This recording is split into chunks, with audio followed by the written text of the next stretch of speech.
ఆంధ్రప్రదేశ్లో నామినేటెడ్ పోస్టుల భర్తీకి సంబంధించినటువంటి పండగ మొదలైంది.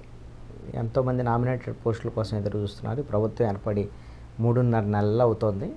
నామినేటెడ్ పోస్టుల విషయంలో అధికారంలో తెలుగుదేశం, జనసేన, బీజేపీ కూడా ముగ్గురు ఉన్నారు కాబట్టి ముగ్గురికి ఈ పంపిణీకి సంబంధించినటువంటి వ్యవహారం వల్ల కొంత జాప్యం జరిగింది. దీనికి సంబంధించి 20 కార్పొరేషన్ల చైర్మన్ని ఇప్పుడు ఈ ప్రభుత్వం నియమించింది. ఈ రోజున అధికారిక ప్రకటన చేశారు.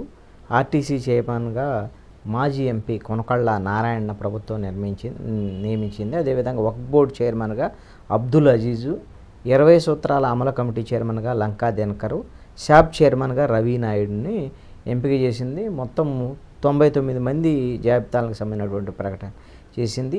బీసీ, ఎస్సీ, ఎస్టీ మైనారిటీలకు పెద్ద ఎత్తున చోటు కల్పించినటువంటి పరిస్థితి అయితే ఉంది. దీంట్లో కీలకమైనటువంటి చైర్మన్లకు సంబంధించినటువంటి కార్పొరేషన్ల చైర్మన్లు వక్ఫ్ బోర్డు అబ్దుల్ అజీజు, శాప్ అనిమిని రవినాయుడు, గృహ నిర్మాణ సంస్థలు Battula Tatayya Babu, AP Tricor Boragam Srinivasulu, AP maritime board Damacharla Satya Telugudesam party.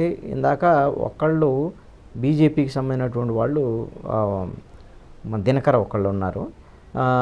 SEEDAP దాన్ని దీపక్ రెడ్డి తెలుగుదేశం పార్టీ, 20 సూత్రాల అమలు committee Lanka Dinakar Bharatiya Janata party, markfed Karroth Bangaraju Telugudesam, seed development corporation Manne Subbareddy Telugudesam party, APIIC Mantena Ramaraju Telugudesam party, Padmasali corporation Nandanam Abaddayya Telugudesam party, అదేవిధంగా AP TDC Nukasani Balaji Telugudesam party, APSRTC Konakalla Narayana vice చైర్మన్గా పిఎస్ మునిరత్నం వీళ్ళిద్దరూ తెలుగుదేశం పార్టీ, పట్టణాభివృద్ధి మౌలిక సదుపాయాల corporation Sheela Govindu Satyanarayana Telugudesam party, leather industries corporation Billi Manikyarao Telugu Desam party, వినియోగదారుల రక్షణ కౌన్సిల్ పీతల సుజాత మాజీ మంత్రి Telugudesam party, MSME Tammireddy Sivasankar Janasena party, పౌర సరఫరాల corporation Thota Mehar Sitarama Sudheer Janasena party, AP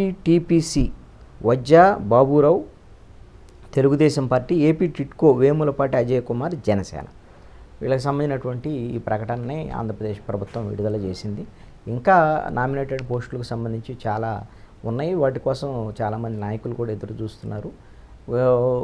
ఎవరైతే ఇప్పుడు ఈ పొత్తుల వల్ల తెలుగుదేశంలో ఉండి ఎమ్మెల్యే సీట్లు రానటువంటి వాళ్ళు, ఆయా నియోజకవర్గాల్లో కొంత సీట్లు పొందలేనటువంటి వాళ్ళు, కీలకమైనటువంటి నేతలకి మొదటి 1-2 ఫేజుల్లో అవకాశం కల్పిస్తామని ముఖ్యమంత్రి చంద్రబాబు నాయుడు చెప్పున్నారు. ఇప్పుడు ఇది ఫస్ట్ ఫేజ్కు సంబంధించినటువంటి ప్రకటన. ఇంకా కొన్ని నియామకాలకు సంబంధించినటువంటి ప్రకటనలు బహుశా కొద్ది రోజుల్లో రావచ్చు అనేటువంటిది అధికార పక్షం చెప్తున్నటువంటి మాట.